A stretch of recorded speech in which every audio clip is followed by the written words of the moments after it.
my name is Hyun-Ji. I would like to introduce my recent research, which is about the perceptions and experiences of South Korean sexual and gender minority youth in school counseling. In this video, I will call sexual and gender minority youth SGMUs for short. So, let me start by providing the background of my research. As you may know, sexual and gender minority youth are exposed to harassment and assault at school. In South Korea, 92% of SGMUs hide their true sexual orientation or gender identity due to fear of being harassed or assaulted by peers. Moreover, 92% of them heard discriminatory remarks from peers and 80% heard it from teachers. SGM youth need mental health services to deal with their psychological stress, and school counseling can be one of the accessible ways for SGM youth to move against their psychological stress and receive support. However, only 11% of South Korean SGM youth attend the school counseling for sexual and gender identity concerns. And more than 50% of SGM youth in South Korea who received school counseling services reported that it was not helpful. School counseling can play a crucial role in enhancing the mental health of SGM youth and changing the hostile school climate toward them. Therefore, many researchers have emphasized the importance of school counselors in supporting and protecting SGM youth at school. Some empirical studies have addressed the experiences of school counselors with SGM youth. However, they mainly based on school counselors' experiences and theoretical arguments, not on the experiences of SGM youth. In addition, most studies have been conducted in Western countries. Few studies have addressed issues about SGM youth school counseling in Asian countries, although many Asian SGM youth have been struggling as well. Therefore, this study aimed to comprehensively scrutinize the school counseling experiences of South Korean SGM youths. Our research questions are here. First, why do SGM youth hesitate to receive school counseling services? Second, what did SGM youth experience while receiving school counseling services? Third, what do SGM youth want from school counseling services and school counselors?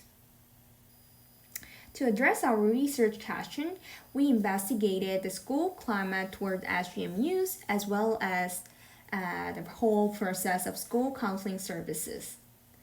This is because social and environmental factors such as a hostile school climate toward SGM youth may affect SGM youth's decisions to reveal their sexual identity to school counselors. Due to the limited number of studies about the school counseling experiences of SGM youth, the method of consensual qualitative research, which is called as CQR, was utilized. CQR is known as a proper qualitative method for studying internal experiences, attitudes, and beliefs which are not readily detected by traditional quantitative methods. Now let's see the method. Participants in the current study were 14 self-identified SGM youths aged from 18 to 23 years old. 11 participants received counseling from a school counselor, and 3 participants did not have any school counseling experience. This is the demographics of the participants in our research. And this is information about researchers. All researchers either participated in qualitative research or had taken CQR method training courses prior to participating in this research. These are our procedure of our study. IRB approval was obtained at the other adults affiliated schools after developing the interview protocol and before recording participants. Considering COVID 19, the interviews were conducted in person or via Zoom based on the participants' preferences. Each interview lasted between 60 to 90 minutes, using a semi-structured interview protocol that asks about the experiences of school counseling and school climate toward SGMUs. This is how we analyze the data. Now, let's see the results. There are 4 domains here, and now let's look at each domain more closely. The first domain is living as an SGM adolescent. It shows the school life of SGMUs in South Korea. To begin with, the SGMUs generally felt that the school atmosphere was negative toward diversity. They reported that the topic of diverse minority groups was not even mentioned in school, as if they didn't exist at all. They said school climate was heterosexual. Typically, the participants recalled that the existence of sexual minorities was also excluded from the school regular curriculum. Participants generally felt frustrated by teachers' discriminatory remarks against sexual and gender minorities. In contrast, some teachers took action, such as providing education on minority rights in class or introducing an SGM community for students. However, participants generally face fierce direct hate speech as well as microaggressions. On the contrary, 6 out of 14 participants experienced peer supportive attitudes. And various participants found queer communities to form supportive networks. They said that it was a helpful space to freely communicate about their identities. Exclusivity toward SGMUs was not confined to schools. Many adolescents reported that their identities were not supported or affirmed even at home. In the process of identification, the participants typically experience internal confusion due to their sexual identity. Generally, participants were not just passive but reacted to protect themselves from external discrimination. They chose certain strategies in various ways, such as deciding not to disclose their sexual identity, finding communities, speaking up for advocacy, and correcting misunderstandings about SGM related information. And now the second domain is about the context of counseling utilization, which concerns how SGMUs approach school counseling. First, participants typically reported that school counseling tended to be perceived as not readily accessible among peers. The main reasons were low trust and the confidentiality of school counseling and concerns about the stigma that students with a bad reputation go there. Second, participants typically visited the school counseling center with various problems rather than SGM issues. The routes that led them to visit the counseling center were also diverse, from voluntary visits to forced visits or recommendations from homeroom teachers. Now, the third domain is experiences in the counseling process, which is about the counseling process of SGMUs. In the counseling process, participants typically went through different pieces of weighing their choices regarding coming out to a counselor. Some chose not to bring up issues of minority identity because they caught signals such as cross necklaces of faithful Christianity or were unsure about the counselor keeping their confidence. 7 of the 8 participants who disclosed sexual identity concerns during counseling report that counselors did not take them seriously and even conveyed disgust. A rare number of participants shared that the counselors did not seem surprised and responded with an accepting tone. Also, participants thought that the counseling functioned as a shelter to which participants could turn for emotional support, but participants typically reported feeling stifled because they could talk about anything except their sexual identity concerns. Variant participants addressed the structural limitations of school counseling. The school counselor was a part time position in some schools since she or he was only available on certain days. Limitation and confidentiality were also a concern.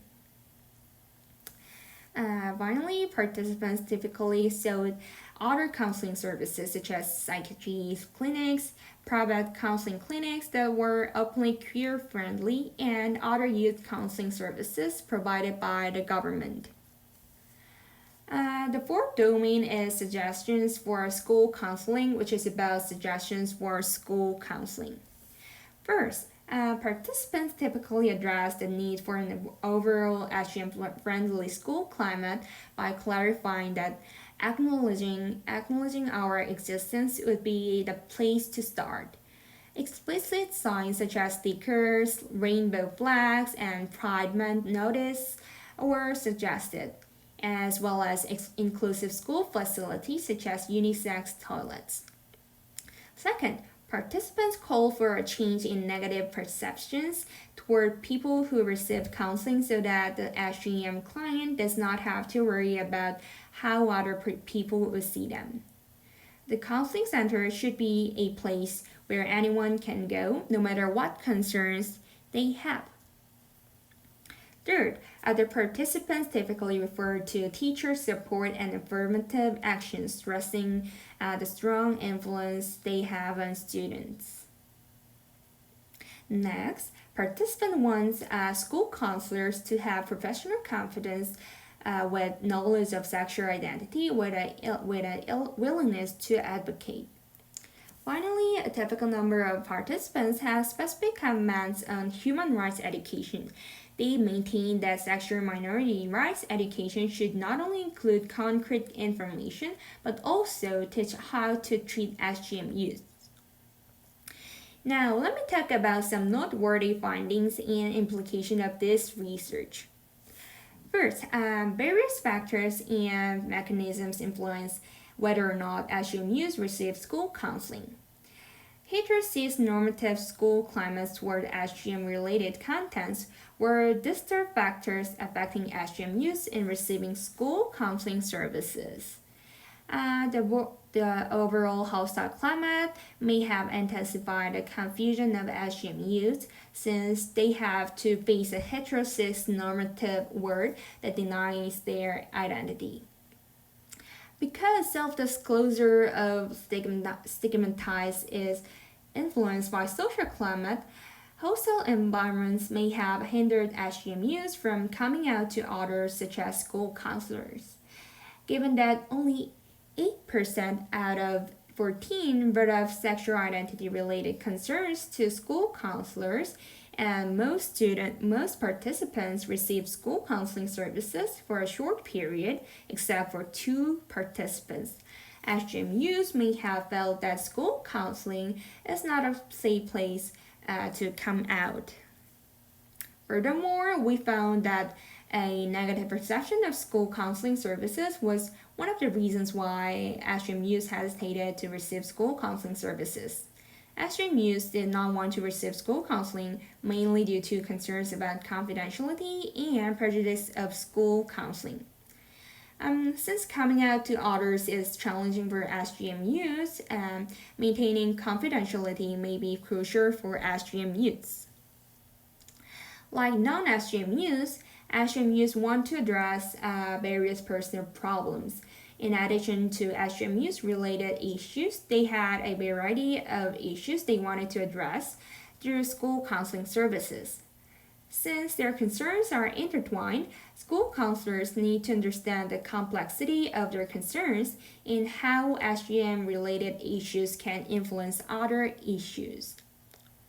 And we found that while SGM youth were in the process of school counseling, they consistently tested the water regarding whether they could show themselves to school counselors. Most SGM youths who received school counseling were uncertain about whether to bring up sexual identity related issues to school counselors. The main reason participants did not bring up these issues was concerns about negative reactions from school counselors. Some school counselors provided discriminatory remarks to SGM youths, and SGM youths could not respond properly to them. Another interesting finding was that school counseling was not perceived as a fundamental solution for SGM youth. Participants were gratified with school counselors' empathy and support to some degree, since it could provide a safe place to address some personal concerns.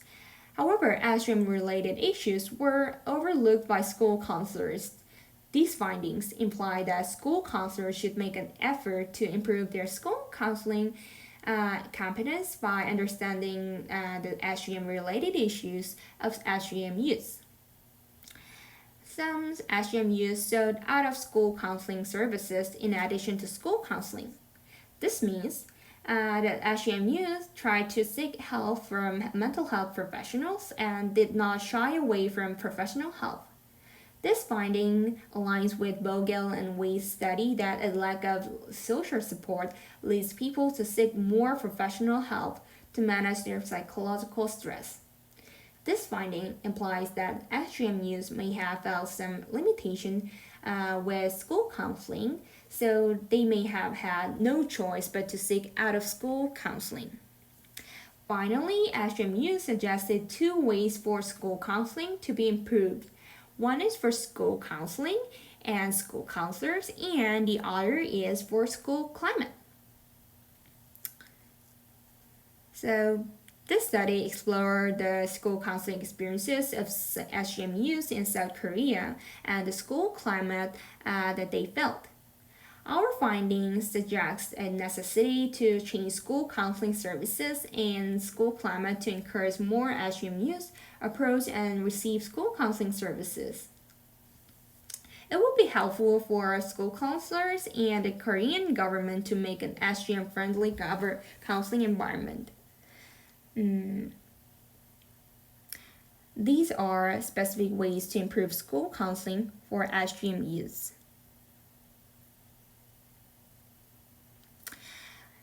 Now, in terms of research, our findings could expand the research on SGM youth school counseling. Unlike previous studies that highlighted the opinions of school counselors on SGM youth school counseling, we could convey the voices and opinions of SGM youth about school counseling. Furthermore, this study was based in Asia. Therefore, our findings could be applied to other Asian countries such as China and Japan, since the culture of South Korea is similar to that of China and Japan. In addition to Asian countries, our studies can be a guide for other countries that are conservative toward SGM issues. This study would be a major step in the research of SGM youth school counseling and would also be a stepping stone for comparative research between Western and Eastern countries. Thank you for watching this pretty long videos.